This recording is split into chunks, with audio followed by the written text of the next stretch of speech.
welcome to the Boot School of Business application walkthrough. I'm your host for today, Ansh Kapoor, and with me is Liza Wheel. She is the founder of Gateway Consulting, Counseling and Admissions for MBA.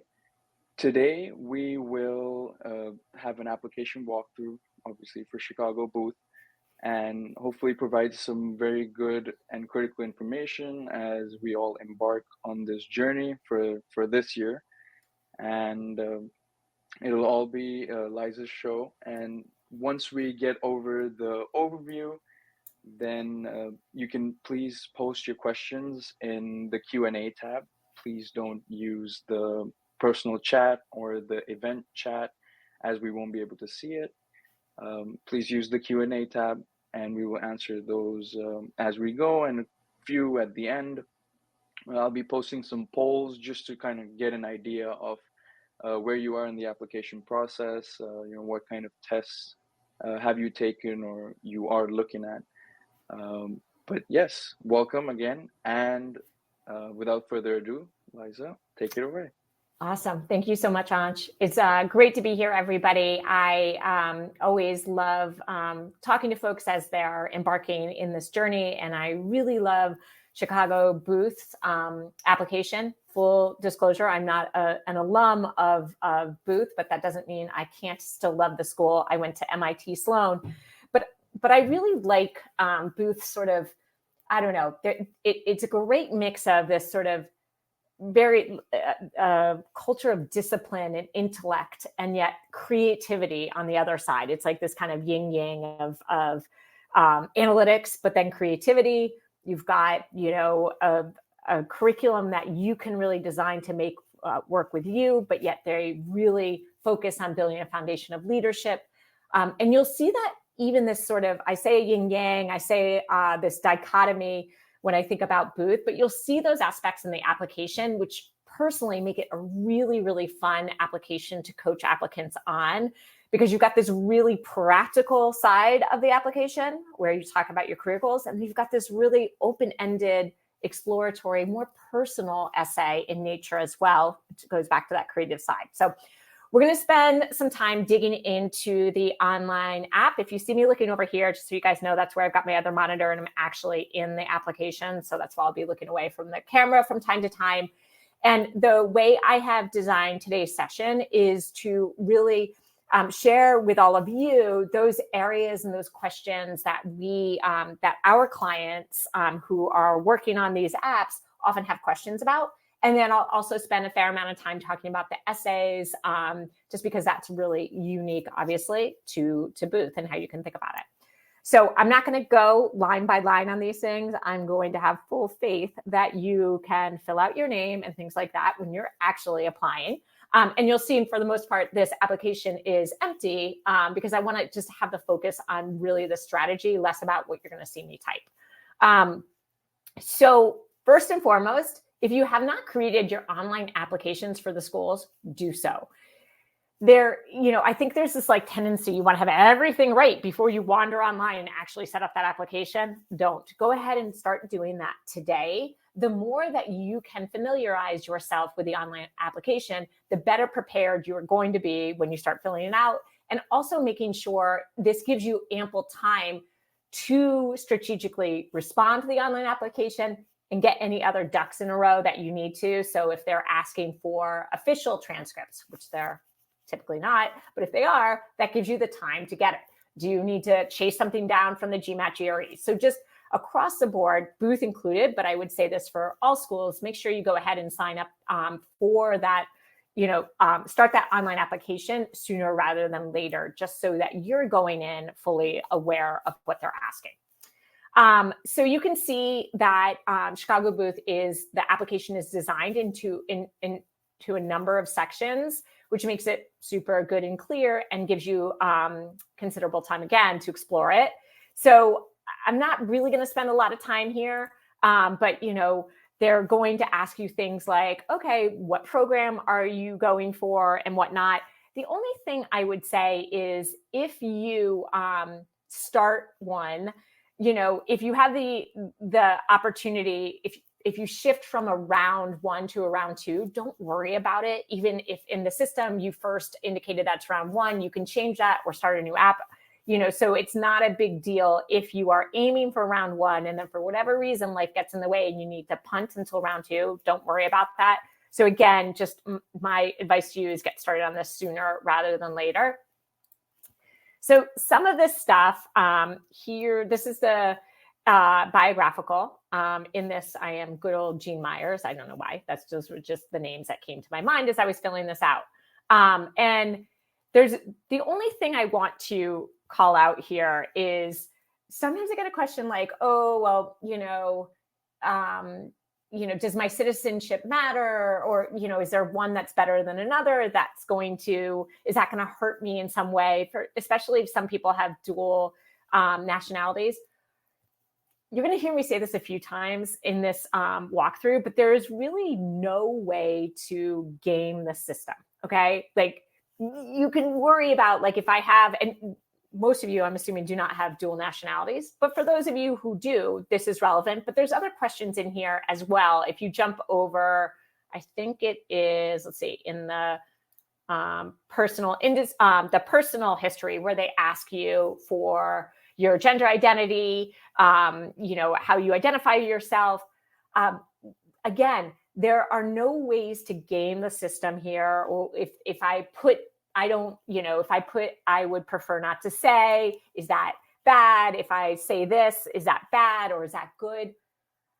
If there are it's just not important. So what's much more important is to really answer as you want to. But don't try to get game theory it because you're not going to win. It's impossible to know in any given moment how the application class is sizing up. And these are never going to be the factors of where the data lies specifically that's going to shift the caliber of your candidacy. So just don't even worry about stuff like that. Focus on what is the answer that is true to you, what makes sense for you, what you feel good about.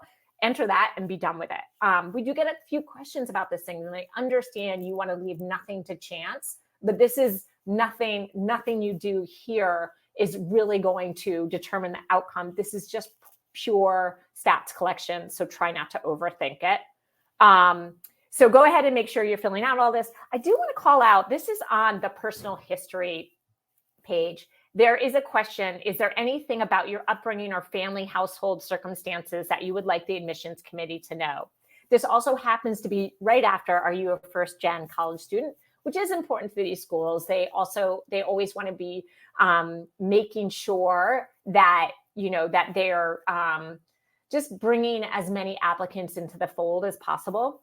But so is there anything about your upbringing or family household circumstances that you would like the admissions committee to know? I would encourage you guys to think about what that answer might be for you. A lot of the schools have a similar question to this on their online application or even as a short essay response these days. So this is Booth's version, but MIT Sloan has one. Harvard in its short answers has a question that's similar. Stanford has a question that's similar. You might think, I don't know, there's nothing special about my upbringing or my family household circumstances. It might be totally in your world because you grew up in it. Of course, it's normal.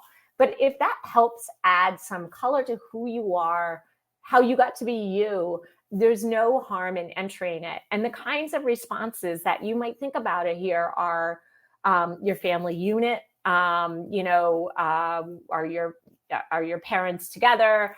Did you move around a lot as a kid? Or, just something, if there were no things that might be considered different, which of course everybody is unique, think about if there's anything that's really important to communicate about your culture or even your upbringing that the schools might just have a better sense of who you are. So personally, I would say to go ahead and use this. Don't plop another essay in there, but give them an idea of your upbringing, who you came from and where you came from. Again, this is kind of the Chicago Booth and you. The only thing I want to, again, you know what I'm going to say. You can't game theory this, so don't worry. Should I put entrepreneurship or finance? Is that going to change the answer? No. What it does need to make sure is that it's consistent with your career goals. But beyond that, go for what you want to go for, and don't worry about it. Don't worry about how are they going to perceive it. That's not. They're just trying to understand your goals and what you want to work on while you're at booth. And then the only other thing I would say here is, like, as to me, what this page really signifies is you want to start doing your homework. If you have a good sense of what you want to study, great. But you also, when it comes to those essays, you're going to want to identify explicitly those resources that Booth offers. So the only thing that, yes, you've got to fill this out, but I also just think it's a reminder to go do your research so that you can answer these questions with confidence. I'm going to skip to the academics. Again, the thing here is the tip here I get is often around these open-ended responses on academic honors, awards, and other recognitions that you've received. And my tip here is to think expansively. I mean, use good judgment always, but obviously obvious contenders are, something like your, whether or not you graduated with honors, whether or not you make Dean's List, whether or not, like, if you know your class ranking, that could go here. But you could also think about those, sometimes it could be if you were chosen to be a teaching assistant or awarded a really exciting research assistant role, or if you were selected for a project to work with the dean to rethink the curriculum. Any of these things could be on here, or if not here, there are some other spots that you could put it as well. But again, as a rule, what we do at Gatehouse with our clients is we actually send them a Word document of all the, I call, strategic questions that are included in an online application so that we as their coach can review them and really dig into it. And so my advice to all of you is, like, definitely go into each of these box questions and think about, like, okay, don't leave them blank. Make sure that, or at least make it a conscious choice if you have to leave it blank or choosing to leave it blank, but don't assume that you can't be super strategic with these kinds of open-ended questions. So make sure you take advantage of your,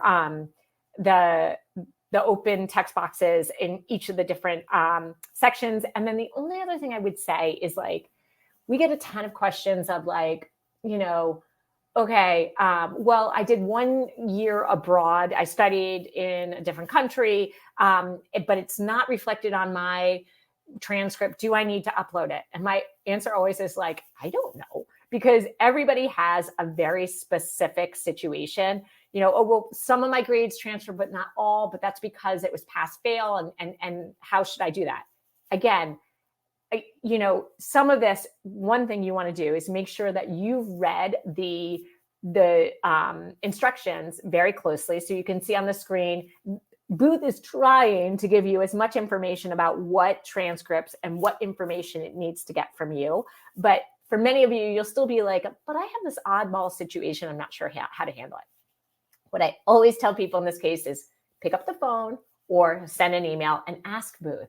They're trying to create a system that works for most people, but don't worry if it doesn't work for you. Just pick up the phone and call them. They want you, that they are hopeful that this application and their guidance is easy to follow, but they recognize that it's going to work for 80% of the people, and for 20% of the people, they're going to have these kind of interesting situations. Just pick up the phone and call.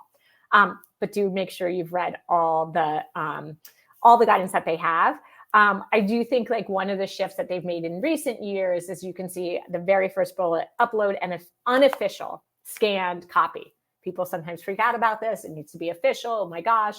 And the schools are really trying to, their whole goal in this is making it easier and easier for you to actually go ahead and hit submit on an application. It's a win for them. They have another awesome applicant to review. And then it's also a win for you.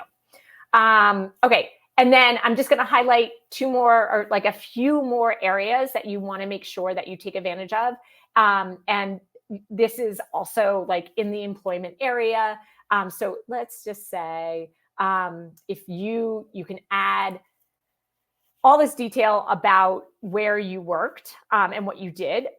So again, you would say, I actually worked at Bain & Company back in the day. So I would add Bain & Co. because actually I did that right after business school, but whatever. And you would add the details. Again, you're going to have questions. Well, should I put my annualized comp, or maybe there was a fluke one year? What you want to do is not, again, get tripped up as like all, like everything, like, is it, you don't want to get tripped up on these little particulars that are not going to change the decision in who you are and your candidacy. You want to show judgment, make an executive decision that feels honest and is defensible, and be done with it.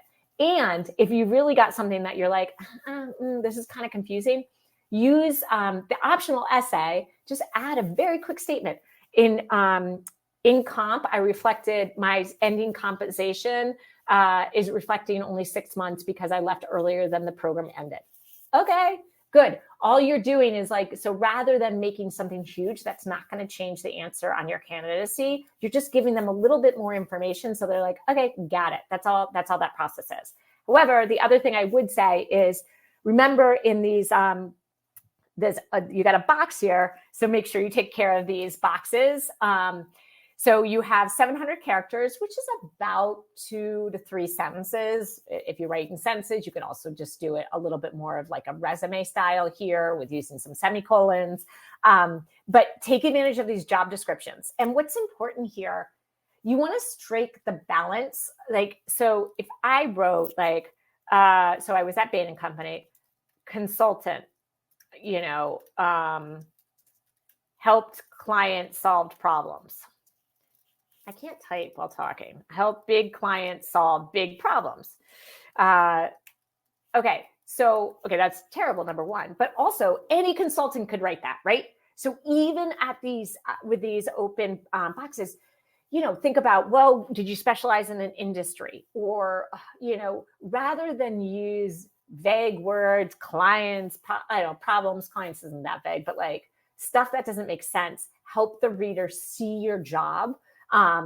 Specialized in education and healthcare clients, helping them develop go-to-market strategies and cost-benefit analysis. I don't know, whatever. But like bring some life and own what you did a little bit more so that you don't look like exactly every other applicant from your industry and job function, okay?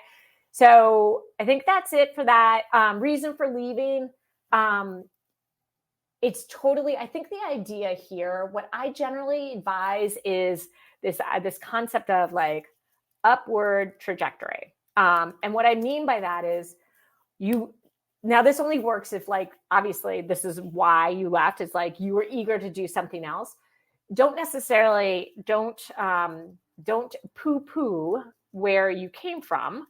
You're like, it was stale. I wasn't learning anything more. I didn't like this. No. It's much more like I gained skills and then wanted to go do X with those skills. Okay. So all of these things, there's a lot of strategy to filling these out. All right. So somehow I want to now, let's see. Actually, I just realized we have, I looked at the time and was off on the time and realized we have more time than I thought, which is awesome because we have a lot to cover off here on the essays. But I want to call out this like significant professional award. Hey, Liza. Yes. Sorry. Before we move on to essays, we do have lots of questions on the employment section. Awesome. So we'll go through those. Awesome. I'll just display them on stage. Okay. Cool. So. Do you want? Awesome. Okay. From your experience, how disadvantaged are candidates with 8 to 10 years of experience? Awesome question, Tanvir. Honestly, I feel like Booth, the good thing about Booth is it's one of the schools, I don't know, one of the few, but I think that Booth is a little bit maybe more open to folks that have more experience. It's like, here's the reality. These schools are in general designed for people who have 4, 5, 6 years of experience. Once you start going out of that, or if you're coming in before that, the challenge for the schools is that's just not what their system is designed for. So they're recruiting everything on campus. it's not as geared towards people that have 8 to 10 years of experience. So you will have to make the case that how clear your goals are, that there is a clear need for the MBA, and that you've thought about sort of like that transition of how you're going to get that job.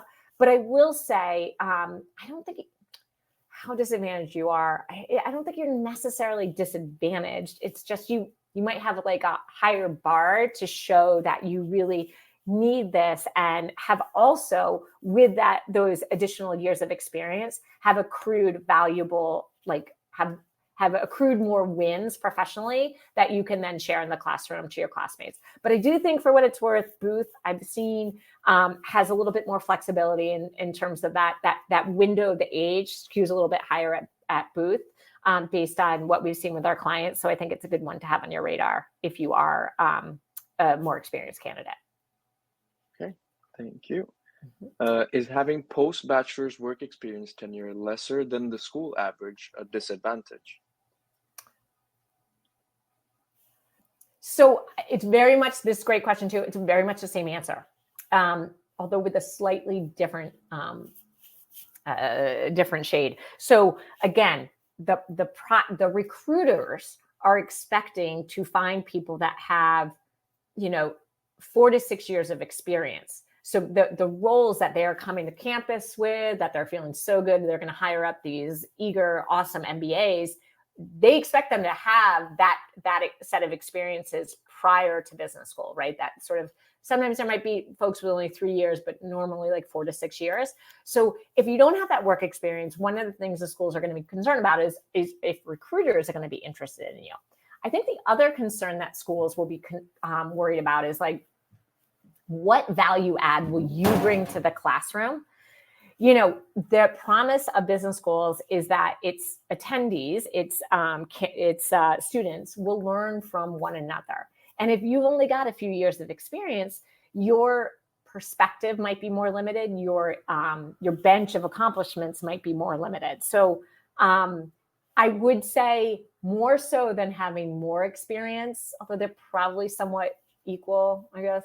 It can be a hard bar to cross if you don't have that, at least 3, I would even say at least 4 years of experience at the time of matriculation. Thank you. Does AdCom validate our annual compensation numbers with the employer? Yes, they do. They do not at the time of admission, but they do. Sorry, they do not when they're evaluating your applications, they don't. But if you are accepted in the process, then there will be a full background check. They outsource it to a third-party vendor, and that third-party vendor will have, I think how it works is you will effectively give, in this case, Booth, permission to delve deeper and to capture and to gather that information via this third-party background checker. So it is important to be as honest as possible. But again, going back to that judgment call, sometimes people are like, I don't even remember what my bonus was all those years ago. Meanwhile, I'm like, how can you not remember what your bonus was? I kind of still remember like from 20 years ago what my bonus was that given year. But I'm like, okay, but and they can't find the records of it either. Okay, make a very good educated guess, see what you can do. But we've had lots of clients who have, lots might be an exaggeration, several clients who have gotten accepted. And then months later, out of the blue, we get a kind of panicked email like, uh-oh, background check, I was off by my bonus by $5,000. They're all like upset. I'm like, look, it's okay to make an honest mistake. Just clarify it, you'll be fine. And they're fine. So you want to be honest. You don't want to try to deceive them because you will get caught. But honest mistakes are also okay too. Thank you. I resigned from my job of 3.4 years to start a small restaurant business. However, I never filed the business for taxes. Can I still share the startup as my experience? Yep, I see no reason. I don't see that as an issue. Even in a background check, I'm sure there's a workaround. I don't know what it is, but there's lots of people that like your information would never be shared with the government or anything like that. So that's not an issue. A background check, I think there's a way that you would just explain that, and that I think would be fine. I would, just be aware that you might be called upon to justify or defend. And all I mean by this, now I'm like on the whole idea. So you absolutely can in your application, in your essays, but in that background check, like if you weren't filing taxes or something like that, make sure you've got the receipts. I use that term loosely. If you need proof for if there's a background check, that's all. But otherwise, absolutely, it's great that you've started a restaurant. I think that's really cool. Thank you. In the work experience description field, should we share in bullets or paragraph format? Also, should this box really differ from our resume? So, again, so this is, you've got 700 characters. I probably say like short, brief sentences. Like you're not going to have enough room to write like profound paragraphs. But I personally would prefer, I think you could, honestly, the answer is you could do either. I don't think there's a right or wrong. And I think the schools are going to be fine. I think it's much more about the content. I feel like bullets sort of give people an out to be a little less, like a little less creative sometimes. So, and back to your second question, should it really differ from your resume? It's not that it should differ. We should know it was the same role, but I don't want you to do a direct cut and paste either. Okay. So, one of my peers, Brooke, she spent like, I think 13 years at Harvard interviewing at HBS Harvard, interviewing and reading applications. And what she's always said to me that stuck with me is the admissions team uses questions like these. I'm pointing over. Sorry, I just realized you guys can't see the screen. Sorry about that. Which is fine. All I did on the thing is like blow up that box again. There you go. Sorry. So my peer has said she uses boxes like those, the responses. The AdCom uses it as a way to make sure that their information on the world around them is relevant. They are working in admissions. They don't know the world you're in. So they actually love learning about what someone does through these responses. So I would say don't do a direct cut and paste. I kind of prefer sentences, but you can drop the I, like that, like I did this, or as this role, I did that. Like there's a lot of excess words. Focus on what you did. But like use this opportunity to think a little creatively and not just cut and paste, and teach the AdCom something about your job, your responsibilities, what you've achieved in that role. Okay, thank you. I think we can move on right now. Yeah. All right, cool. Appreciate Love these questions, guys. So keep them up. All right, let me see. Okay, so I want to just talk a little bit about activities. So actually two things here. Number one, please list and describe your current and past involvement in extracurricular activities. So some schools are pretty focused, like give up to, I think Columbia is like, Columbia I think has like give up to 3 post-grad, give up to 3 in college. Some like HBS only allows room for 3. And they say basically post-collegiate, but a lot of times it's collegiate as well. So, but Booth doesn't say anything, which is great. Gives you lots of opportunities to think about how you want to use the space, to tell them about the things you're involved in. Now, so they ask some specifics. Again, sometimes people are like, are they going to be, if I only do it, I don't know, whatever, 16 hours a year, maybe even 10. Should I put it? Or like, are they going to think that's bad? They don't really have time to figure all this out. Like they're not going to be like trying to figure out like, okay, or if you put, don't put too many numbers in here that make it sound unbelievable. They recognize you have a job. They recognize you have a life. And you get no points for quantity. It's all about quality. So don't overthink, like just do the math. Again, make sure it's defensible. Make sure like you can kind of just stand by, even if it's just back of the envelope, but you can stand behind whatever number you give here. But really, the things I want to point out here are the box, again, that's what I keep saying, but also even the organization name. Like, obviously, if you're doing Minds Matter, if you're a Big Brother, the organization name is pretty clear, right? But maybe you are just, you have really connected with fitness over the past 10 years. It's a big part of your life. And maybe, but there's like no organization you're really part of. I mean, you're part of some, but not really. Like, you run with some friends, like whatever. But you could still use this, right? You could say general fitness, participant or something like that. And then in this description and reason, description of and reason for participation, you've got more room here to explain it. Like, struggled with weight and health in teens and in teen years, and then, through a friend, started running, have since done 2 marathons, and recently joined a charity team for a 2-person relay in Pennsylvania, whatever. So my point is, A, you should absolutely have some activities to fill these things out on. But B, like, even if you're like, well, I haven't done anything organized, is that still official? Well, it's up to you whether or not if you want to share the school, but that's a new side. That's a different side of an applicant. And so just because there might not be a formal thing about it, maybe you're just a lot of our clients do a lot of ad hoc mentoring, right? They just have built mentoring into their lives, maybe through some organizations, maybe just people who cold call them on LinkedIn. And they, so they might have developed these mentee relationships with 12 different mentees. Again, there's no organization. You could still mention it. So I would also say, think about college and think about post-college. In general, I wouldn't worry about the pre-college years, the high school years, unless it's like super important to you.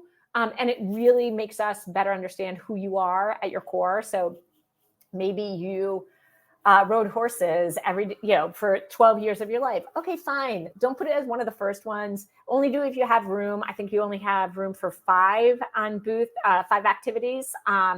So maybe it hits the mark, maybe it doesn't. But really, I'd say try to focus on more recent extracurricular activities. And if you don't have any, like, this is the other question I got. It's like, I don't have any. What should I do? I'm like, well, there's not really much you can do. You should have started doing things a few years ago. But I do encourage you to think expansively, because you might have some things that you're doing that you're not thinking of because you're falling into that trap of it needs to be formal or I need a leadership position.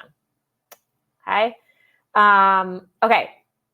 So I think those are the big things I wanted to talk about before we jump into the good stuff. Which is really the essays. So we'll spend some time on this and definitely come up with more questions as you have them. But there are 2 core essays. And this goes back to what I was saying at the very beginning of this session, is that one of the reasons I just really love Booth because of this practical, tactical side, and then the more like exploratory side. So the first question is, how will the Booth MBA help you achieve your immediate and long-term post-MBA career goals? And there's a 250-word minimum. I guess I like Booth for that reason too. They don't want to be normal. They don't want to be like everybody else where they have a word limit. They actually have what you can't go over. They're like, we don't care what length it is. You just can't go under. So in some ways that's great. In some ways that causes angst for applicants, which I can totally appreciate. So I want to dive into this this essay, which this is a good old like goal statement essay. And if you've ever heard me chat about a goal statement essay, I often think of it as an equation. And some of the elements are in Booth's prompt, but one variable, I guess it's a variable. Some of the variables are in the prompt, but one variable isn't. And the equation that you need to really build out in this application is sort of this idea of the past plus the Booth MBA is the thing that equals the future. And the future, of course, is comprised of my short term flowing into my long term.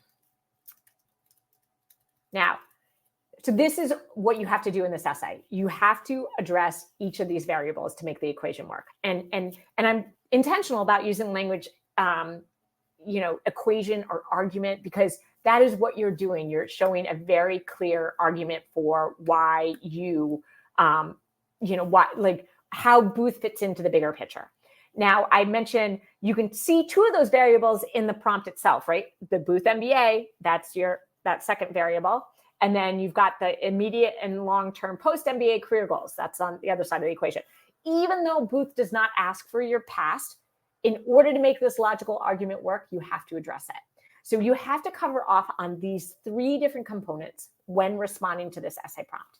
As a rule of thumb, in terms of that length, look, most schools out there, the goal statement essay is somewhere around 350 to 500 words. I think you can feel totally fine going up to 600 words for Booth, or somewhere in that range of 350 to 600. Yes, that's a wide gap, but you have some space. They've said in the past you're totally fine with using it. The last thing I would say in this essay is do the research. You cannot answer why Booth in loose terms. Like, really think about the way I always think about that is like, here's my goal. Maybe your goal is to break into management consulting, right? And you're an engineer. You really want to think through what resources, whether it's the lead class, whether it's some of the labs that Booth has, what are the experiences that you need to take advantage of at Booth to reach those goals, okay?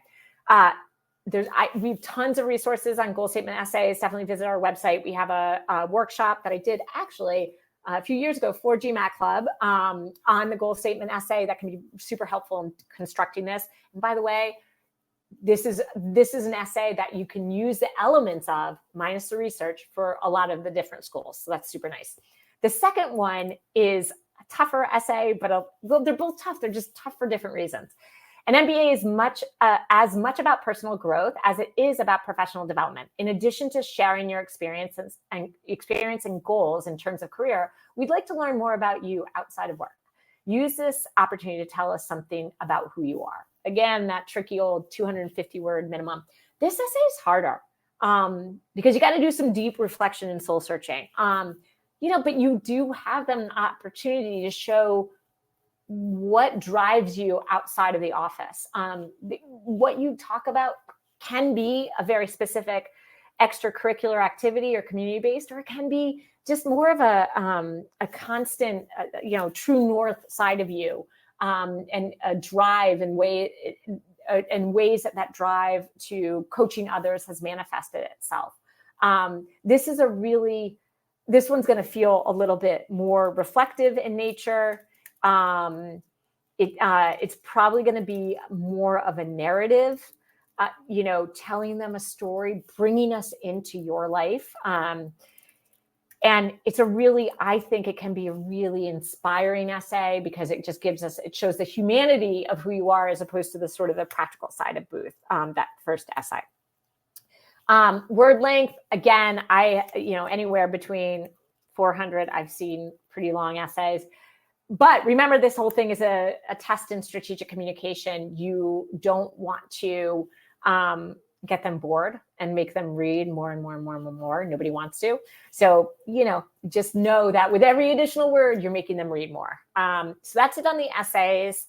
I think I'm going to open it up for questions in a second. The only thing I wanted to add, I keep doing that. Sorry, guys. Sorry, hold on. Let me go back. I did this before where I keep hitting the screen instead of my monitor over here. Hopefully you guys can still see. Yeah, test scores. Yeah. Cool. Sorry.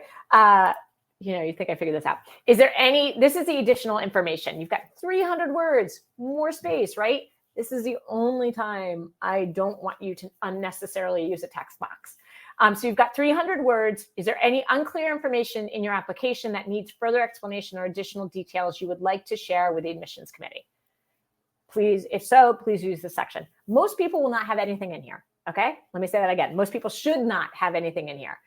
Should might be a little bit aggressive, but like lots of people will not, and that's totally fine. What you should use this for is just what the prompt says. Is there anything unclear or something that needs additional detail, then use it. If there's any red flags, if your test score isn't where it needs to be, if there was a confusing thing about your comp, like this is like, oh, okay, got it.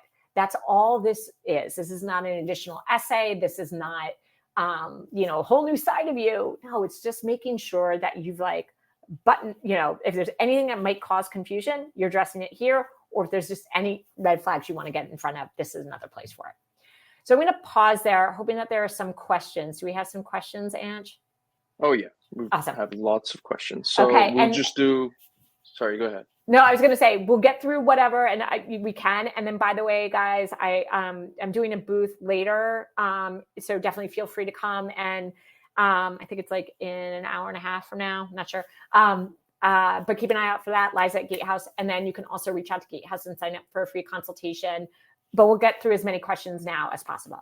Yeah. We'll do like a quick rapid fire. We have only 4 minutes before we have to close it. Okay. Okay, so I'll just go ahead. Okay, can one send an email to AdCom for application fee waivers? It's a great question. I don't know the answer. I see no reason not to ask.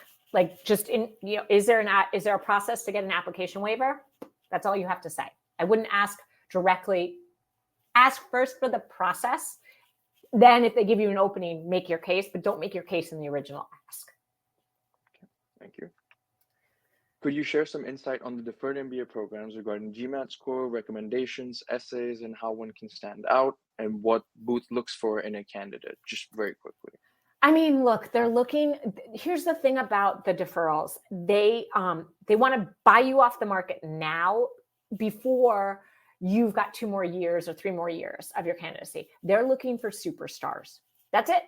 High GMAT, high GPAs, jobs, a lot of leadership jobs, like you have a job coming up after school. So it's really like most people who apply to the deferral programs will not get in because the schools aren't willing to sort of buy them off the market now. But that's okay. Like, yeah, put the work in. It'll get you. It shows early interest. But if you don't make it in, that's fine, because you're going to apply again and they're going to love you even more so when they see you with the original batch. But really, like, the headline is like leadership, top notch across all the typical vectors, academics, professional, and community. Great, thank you. Is the deadline for recommendations same as applications if the university sends my recommenders the link for them to submit the recommendation? So the link goes out when you enter your recommender's name and email address in the online form. So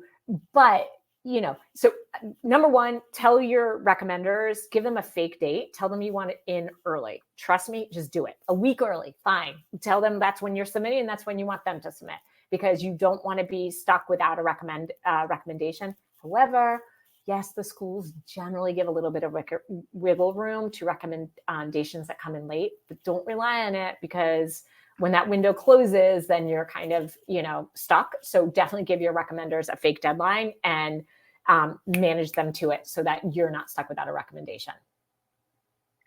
Thank you. And just do one more question. Does submitting your application on the exact deadline date affect your chances? No, not at all. And I can say that with all the schools these days. Nope, doesn't matter. But, you want to avoid the stress, but otherwise it does not matter. That's why there's rounds. They close it all up at once. So don't worry about that, but make sure you get it on time. Okay. And I think that's all we can take today. It's in this session. So like Liza said, there will be a booth later, and I think it starts at 2:30 Eastern, 11:30 Pacific. So please make your way there. Hopefully all this info was good. We answered as many questions or Liza answered as many questions as you all had, but please do make your way to the booth later. And thank you so much for showing up. Thank you, Liza, so much for the presentation and the answers. Yeah. And I'll let you finish up. Yeah, thank you guys so much. This is great, Ash. I'm so happy that you were here as well. I always love being on GMAT Club. It's a lot of fun. Definitely come visit the booth. I love questions. And also definitely visit Gatehouse Admissions if you don't have a chance to come to the booth, or even if you do and want to talk more, happy to do so. So go enjoy the rest of this event. There's lots of great apps being walked through, so you'll learn a lot of tips. And thanks again. All right. Yeah, perfect. Thanks, everyone. Bye-bye.